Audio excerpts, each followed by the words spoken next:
What it is, you know who it is, man. Your country kinfolk, your Alabama cousin, JABO ENT, complete game ENT in the building right now with Stacks Magazine, man. Coolin'. Alright. These slugs. You already know what I'm about. What I'm about, nigga. You already know what I'm about. What I'm about. Hey. You already know what I'm about. What I'm about. I'm about. Explain to the people who JABO is. Oh, man, I'm just a rapper from Birmingham, Alabama, west side of Birmingham. I just bring you the real raw, you know what I'm saying? I try to hit you with a couple of jewels every now and again in my lyrics, and I just try to bring real music to the table, you know what I'm saying? Like you said, I went to college educated, you know, I'm just trying to bring the real music to the forefront. Okay. That's about it. Alright, so everyone has, most artists has a method, I call it a method to the madness of the type of music that they create. How would you describe your method? What is your method? What is your style of music? It's just real, like real life experiences, stuff I've been through, stuff I've seen other people go through, you know what I'm saying, on first hand, stuff, emotions, like I want to feel good, I make a happy song, you know what I'm saying, if I want somebody to feel like, okay, this was somebody that's gonna be sad one day. I make a sad song to help them get to that happy place. You know what I'm saying?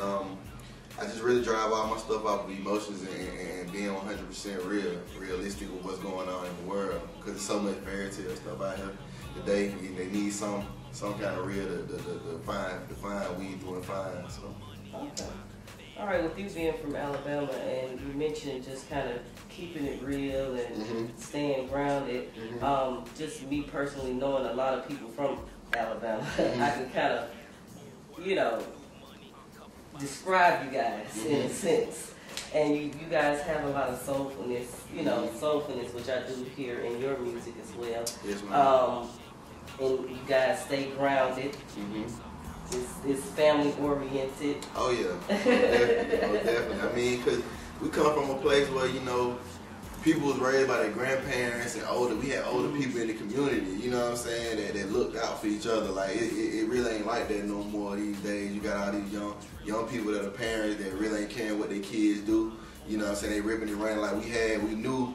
You know what I'm saying, Miss Such and Such, she'll get you, Miss Such and Such will get you, you know what I'm saying, you can't go outside and you're going to get whooped the whole way down the block till you get home, you know what I'm saying, so it's like we just, that's where the soulfulness come from, that sense of just being, feeling like we had to stick together to survive, you know what I'm saying, to like when they say it take a village, in a way it kind of do, you know what I'm saying, it's just to see the whole civil rights thing, that bring a lot into it, just having that real soulfulness and real, like, I'm trying to find a word I want to say. I don't know. It's just a real passion for where I come from. Just a real passion. So that's where it comes from. All right. So as far as like the grind thus far and getting to this point, what has that been like? It's been cool. It's been obstacles. You know, it's been a journey. It's been like 7-8 years on the grind now. You know what I mean? But it's great to see the rewards coming from it. But I had to go through a lot of stuff, man. Open mics, talent shows, hostile crowds, getting booed off stages, you know what I'm saying? Like stuff like that just to get to where I am now. But it was cool though. I mean, all of it paid off in the end. You know what I'm saying? It made me a better person. It made my skin tougher. It made me look at the world for what it is. You know what I'm saying? And not for what I think it is. So it's cool. Okay. So since we are called Stacks Magazine, we are financially inspired entertainment magazine. What we try to do is trying to merge business, you know, we're trying to educate along with entertainment individuals. Not necessarily, you know, just musicians and artists, but also we cover sports, we cover fashion, we cover film and television. We talk about stocks, we talk about, you know, just trying to help the younger generation understand the money aspect and the business aspect of it a little bit more, you know. So from that standpoint, what is some advice that you would give to aspiring artists on how to handle money, how to, you know, what type of things that they may want to do as far as getting a job to try to raise the funds so they can invest in their own careers? What type of advice would you give them? I would say if it's somebody like that's coming out of high school, I would say at least give college a try. Go to college and get at a shot, because you learn so many basic tools that you'll need in this industry in college. You know what I'm saying? Like how to deal with people in the corporate world, because most colleges, the professors, they deal with you corporately. You know what I'm saying? They're not your friends. You know what I'm saying? They deal with you in the corporate, and that's how people in the industry deal with you too. So it's like, and as far as the money aspect, I think you just need to be smart at where you spend your money, spend it in the right spots, and you'll be very successful. Like a lot of people, they have the money, but they just spend it in the wrong places, you know what I'm saying? And by the time they look around, they kind of blew through their budget, and ain't nothing really happened for them. But if you spend that money in the right spots, you know what I'm saying? Not saying I know all the right spots are, but you know what I'm saying? You got to get out there and kind of shake the tree a little bit. You know, you're going to make mistakes. You can't be scared to take risks. Can't be scared to lose either, because it's all a gamble, you know what I'm saying? So, and once other people see that you're not afraid to lose or gamble with your own money, they have more confidence in you, you know what I'm saying? They see, okay, this young man ain't scared to go to the bottom of the barrel and come back up, you know what I'm saying? So I know if I put a little push behind him, he can stay up, and you know what I'm saying? He won't fall. So it's all about just being smart and doing your research. Like a lot of people, they get into this without even doing the research, without even Google, at least Googling, you know what I'm saying? How to get your music on the radio. It might be right there, but you know what I'm saying? We don't even do the research. So I mean, researching, being smart with your money, spending it in the right places, and building relationships with people. Like so many people burn bridges at the early stages of their career because they think they here when they really here, and then when they burn the bridge, now they gotta, you know what I'm saying? So it's like, you can't burn your bridges at all. You gotta have good relationships with people, because relationships last for a lifetime. You know what I'm saying? That's deep. I could talk all day about it, but I mean that's probably a little basic little advice. The short version. Yeah, the short version. How do you feel about the NBA and NFL allowing a gay player in the league? I guess it's fine. I mean, I don't feel a certain way. Like I'm pretty sure when I was playing ball, it was somebody gay on the team, which I just didn't know it. You know what I'm saying? Now Did you play football? I played basketball and baseball. I played basketball at Alabama State, but growing up, I played basketball and baseball. I'm pretty sure it was people out there that felt a certain way, that felt they liked the same sex or whatever. But as long as they didn't try to influence that on other people on the team, it wasn't no problem. It's not a problem with me. You know what I mean? Because at the end of the day, I never knew how it felt to be gay, so I don't know how they feel in the inside. You know what I'm saying? I don't know how can they control it or not. I don't know. You know what I'm saying? But I guess that I think that the NBA tried to beat the NFL to it with the 10-day thing. Yeah, you know what I'm saying? Because he played all those years and he came out or whatever. So I don't know. I don't really have not a bad opinion on it. I mean, go for what you know. Okay. Okay, so we've heard several stories within the past maybe 6 months or so. You have Dwayne Wade and Gabrielle and his on break baby that was born, and then news of T.I. possibly having a child, and Ludacris, he has like a 3-month-old, outside of his relationship. What's your thoughts about that, and how would you handle that type of situation? If you happen to get into that type of situation. See, my thoughts on that is, I think we in a new era, like where the side chick is kind of more acceptable. Like it's like people ain't like the side chick used to be really kept under the rug, but now it's like they winning. You know what I'm saying? Like they getting the babies, they getting the child support, and they getting the rings, they winning. So it's like, why do you think they winning though? That's why you just said Dwayne Wade got a baby on the way, T.I. got a baby on the way. That's a win in the side chick thing. They're doing something that the main chick or the wife isn't doing, I think to a certain extent. To a certain extent they are. And then, sometimes people just get tired of the same stuff. And then you mess up a lot. You know what I'm saying? Like you mess up. Like when you in this world, man, you in this industry, it's a lot coming at you. You know what I'm saying? There's a whole lot coming at you. And I mean, they still people. At the end of the day, they just millionaires. You know what I'm saying? They still human beings, just like the man on the corner begging. You know what I'm saying? So they still make mistakes at the end of the day. But I mean, it's just temptation, man. I think the side chick showing them, like you say, showing them some of their wife ain't showing them are willing to go the extra mile that their wife ain't willing to go, and then they go the extra mile and impregnate. You know what I'm saying? And now you got a baby on the way. Now you trying to save your face on, Right. But I mean, everybody makes mistakes, and I think everybody deserves second, third, fourth chances. 4 chances. Boy, stop.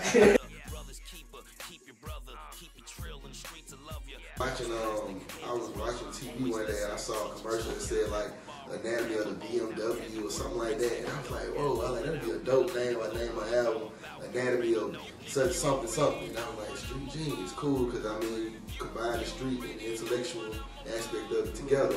And I mean, it's just a collection of the free version on live mixtape got 17 songs. The iTunes version had 21 songs.